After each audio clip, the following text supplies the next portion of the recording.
सबसे महत्वपूर्ण derivation Gauss की प्रमेय की सहायता से। तो देखिए गॉस की प्रमेय मैंने पिछले वीडियो में बता दी, आप सुझा के देख लीजिए। गॉस की प्रमेय की सहायता से एक समान रूप से आवेशित गोली कोश के कारण वैद्युत क्षेत्र की तीव्रता वो तीन तरीके से नहीं जाना है। वो बाह्य बिंदु पर पूछी जा सकती है, गोले के पृष्ठ पर या आंतरिक बिंदु पर। मैं तीनों को समझाऊंगा अच्छे तरीके से, बहुत आसान तरीके से। आप देखिए ध्यान से, देखिए ये मान लेते हैं ये क्या है, गोली पृष्ठ है, ये केंद्र इसका O, हम यहाँ पे इसके केंद्र पर क्या आवेश देते हैं, प्लस Q।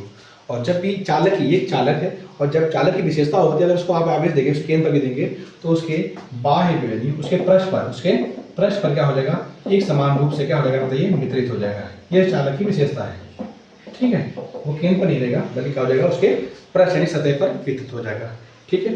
तो मान लेते हैं ये जो है इसकी त्रिज्या, जो है इसकी त्रिज्या, इसको ऐसे करते हैं,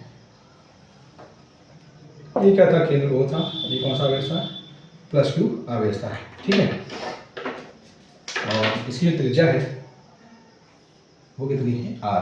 तो R त्रिज्या का, कैपिटल R त्रिज्या का ये क्या था, गोली चालक था, जिसके केंद्र O पर, इसके केंद्र O पर प्लस Q आवेश दिया गया। वो आवेश इसके पृष्ठ पर समान रूप से क्या हो गया, वितरित हो गया। जो कि हमें निकालना है बाह्य बिंदु पर वैद्युत क्षेत्र का निकालनी है तीव्रता, वो भी गॉस की प्रमेय की सहायता से। तो हम लोग क्या करेंगे, देखिए बहुत सिंपल सा,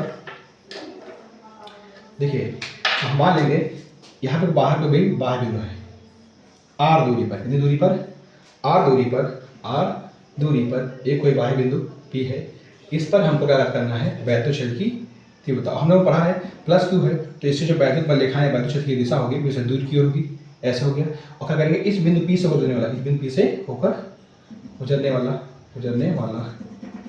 क्या कर लेंगे, बताओ, एक गोली पृष्ठ खींच लेंगे, ठीक है। बिल्कुल इसके सामने नहीं, बिल्कुल एस की जैसा ही खींचेंगे, ठीक है। ये कितनी त्रिज्या का होगा, R त्रिज्या का होगा, R त्रिज्या जो बताया था, R दूरी पे बिंदु का था P, और एक बिंदु P से गुजरने वाला, यानी R त्रिज्या का एक बिंदु P से गुजरने वाला खींच लेंगे, गोली पृष्ठ यानी चालक खींच लेंगे, ठीक है। और ये क्या हो गया, वैद्युत क्षेत्र की दिशा, ये वैद्युत बल लिखा है, ठीक है, इस साइड की ओर है, जो प्लस से दूर की ओर होगी, ये तो पता ही है। हम क्या करेंगे, इस पूरे प्रश्न को नहीं हल करेंगे, इसके छोटे से भाग को हल करेंगे। तो इस छोटे से भाग को हम क्या कहते हैं, अभी बताया, कितनी बताया है, इसको क्या कहते हैं, DA। छोटे से भाग को हल करेंगे, इसका नाम क्या है, DA, ठीक है। छोटे से भाग DA, एक छोटा सा सतह, और सतह के लंबवत जो होता है उसका कहते हैं क्षेत्रफल सदिश, यानी इसकी बिल्कुल लंबवत क्या होगा, क्षेत्रफल सदिश, यानी क्या होगा, वेक्टर DA होगा। क्या होगा, वेक्टर DA, यानी वेक्टर E और वेक्टर DA दोनों एक ही दिशा में होंगे, है ना। समझ में आया यहाँ तक कि नहीं, ठीक है।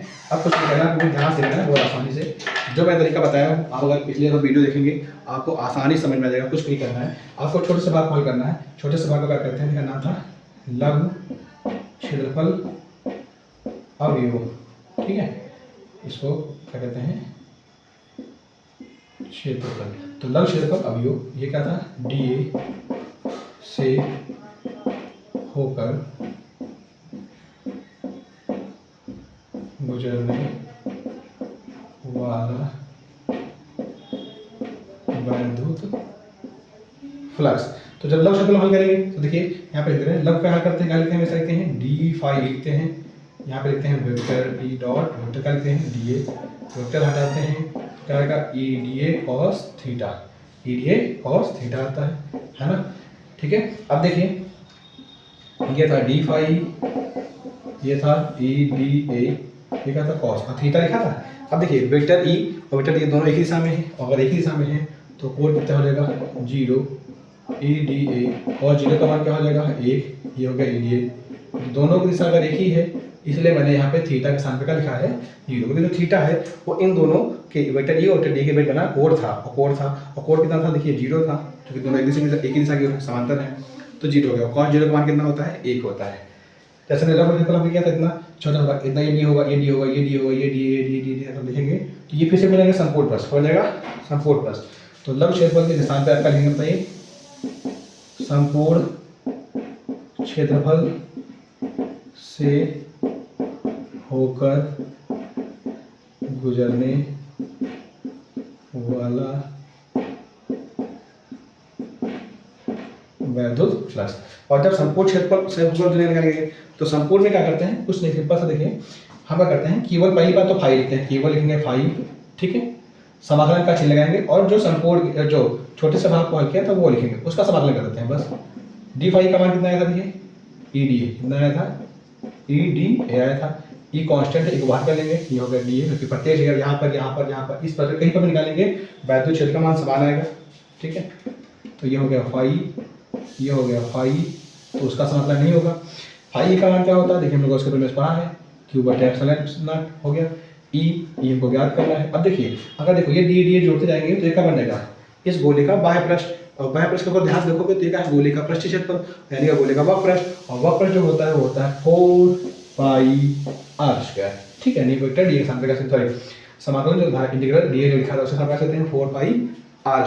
यहाँ से ए निकाल लेंगे हम लोग, तो ई बराबर क्या बनेगा, ये वाला बटे में आ जाएगा, तो 1/4π ये हो जाएगा, ये देखो 4π एप्सिलॉन नॉट, और क्यू ऊपर रहेगा और बटे में क्या आ जाएगा r², और यही हमको सिद्ध करना था। तो ये आ गया पहला गोले के, ये था ये पहला गोला था, इससे बाह्य बिंदु r दूरी पर हम निकालिए वैद्युत क्षेत्र की तीव्रता। ठीक है, ये हो गया बाह्य बिंदु पर।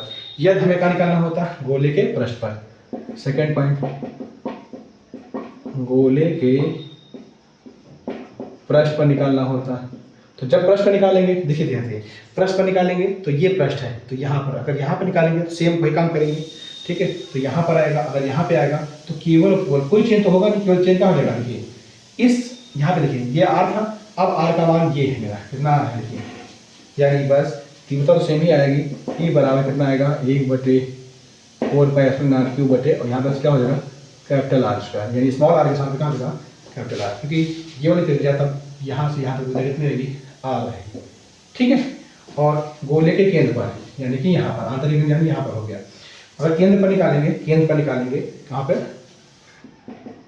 केंद्र पर, और केंद्र पर चूंकि कोई आवेश है नहीं, क्योंकि आवेश सब कहाँ वितरित हो गया है, बाहर, तो यहाँ पर वैद्युत क्षेत्र की जो तीव्रता होगी वो क्या होगी, 0 होगी। ठीक है, तो आपको बहुत आसान लगा होगा, आप देखिए इसको नोट कर लीजिए और आप प्रैक्टिस कीजिए। ठीक है, इंपॉर्टेंट तो बहुत है ये, और मैसेज के लिए जो आपको कठिन लगता हो उसमें इंटर में, फिजिक्स में और केमिस्ट्री में जो भी चैप्टर वो बताइए, उसमें वीडियो बनाऊंगा मैं। ठीक है।